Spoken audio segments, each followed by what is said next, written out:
قرآن کریم کو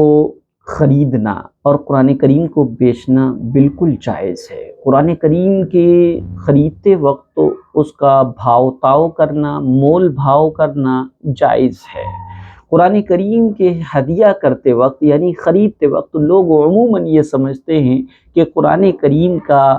ہدیے میں مول بھاؤ نہیں کیا جاتا، یعنی جو دکاندار بتا دے بس اتنے ہی پیسے دینا ضروری ہوتا ہے۔ یہی وجہ ہے کہ یہ غلط مسئلہ معلوم ہونے کی وجہ سے اب مہنگے خرید نہیں سکتے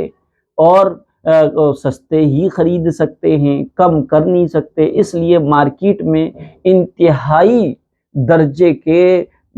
بدتر کاغذ میں قرآن کریم چھپا جانے لگا ہے۔ یہ قرآن کریم کو چھاپنے والوں کی کمی ہے اور کچھ ہماری کمی ہے کہ ہم اچھا سے اچھا قرآن نہیں بلکہ سستا سے سستا قرآن لینا چاہتے ہیں۔ یہی وجہ ہے کہ ہمارے بچوں کے اسکول کے کورس کی جو بکس ہوتی ہیں ان کا کاغذ انتہائی شاندار ہوتا ہے، آرٹ پیپر ہوتا ہے، چکنا ہوتا ہے، دیدہ زیب ہوتا ہے، نگاہوں کو اچھا لگتا ہے اور بہترین طریقے سے اس میں وہ ایسا ہوتا ہے کہ پانی گر جائے یا بار بار ہاتھ رکھا جائے تو اس کاغذ پر کوئی نشان نہیں آتا۔ اس کے برخلاف قرآن کریم اتنے گھٹیا کاغذ پہ چھاپ رہے ہیں کہ اس کا کاغذ ایک تو انتہائی کالا ہوتا ہے، بدنما ہوتا ہے، جو دیکھنے میں بھی اچھا نہیں ہوتا، نہ آرٹ پیپر ہوتا۔ وہ دو چار مرتبہ انگلیاں رکھنے سے یا دو چار مرتبہ پسینے کا ہاتھ اگر رکھ جائے تو وہ اسی میں شہید ہو جاتا ہے۔ اس لیے قرآن کریم کو جب بھی خریدیں اچھا سے اچھا خریدیں اور خریدتے وقت مول بھاؤ کر سکتے ہیں، کیونکہ شریعت میں خریدنے اور بیچنے کے معاملے میں خریدنے والا اور بیچنے والے کے درمیان جو قیمت طے ہو جائے اسی کا اعتبار ہوتا ہے۔ اگر کوئی شخص کوئی چیز متعین ہے، فکس پرائز ہے، ایک دام پر خریدے یا اس کی قیمت کے حوالے سے بھاؤ تاؤ کرے، دونوں صورتیں جائز ہیں۔ خریدنے والے کو اختیار ہے کہ جہاں بہاؤ تاؤ کرنا ممکن ہو تو وہاں پر بہاؤ تاؤ کر سکتا ہے۔ اگر ممکن نہ ہو جیسے بڑے بڑے مالوں میں اور شاپنگ ہالوں میں یا ایسی دکانوں پر جو ایک ریٹ فکس ریٹ کی یا ایک دام کی دکانیں ہوتی ہیں جہاں پر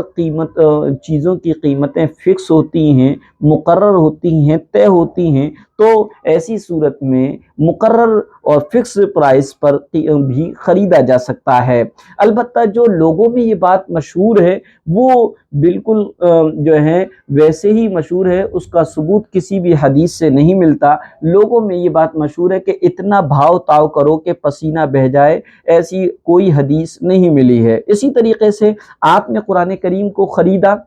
اور قرآن کریم کو خریدنے کے بعد وہ قرآن کریم آپ کو پسند نہیں آیا، یا تو اس میں چھوٹا چھوٹا لکھا ہے یا اس کا کاغذ اچھا نہیں ہے یا کہیں اس میں مس پرنٹ ہو رہا ہے، تو ایسی صورت میں آپ اس قرآن کریم خریدے ہوئے قرآن کو دکاندار کو واپس بھی کر سکتے ہیں اور دکاندار کو واپس لے لینا چاہیے۔ اگر ہم نے خریدے ہوئے قرآن کو واپس کیا تو اس کی جو رقم ہے اس رقم سے ضروری نہیں کہ دوسرا ہی قرآن خریدا جائے، بلکہ اس رقم کو ہم اپنی ضروریات میں بھی استعمال کر سکتے ہیں، اور اگر ضرورت ہے تو اسی رقم سے اور اس میں کچھ رقم اور شامل کر کے دوسرا قرآن بھی خریدا جا سکتا ہے۔ ایسا بالکل بھی نہیں ہے جیسا کہ عمومی طور پہ لوگ سمجھتے ہیں کہ قرآن کریم کو خریدا اور پھر کسی وجہ سے اس کو واپس کرنے پڑا تو اس واپس کیے ہوئے قرآن کی جو قیمت ملی ہے اس قیمت کو صدقہ ہی کیا جائے گا، اس کو اپنے استعمال میں نہیں لا سکتے،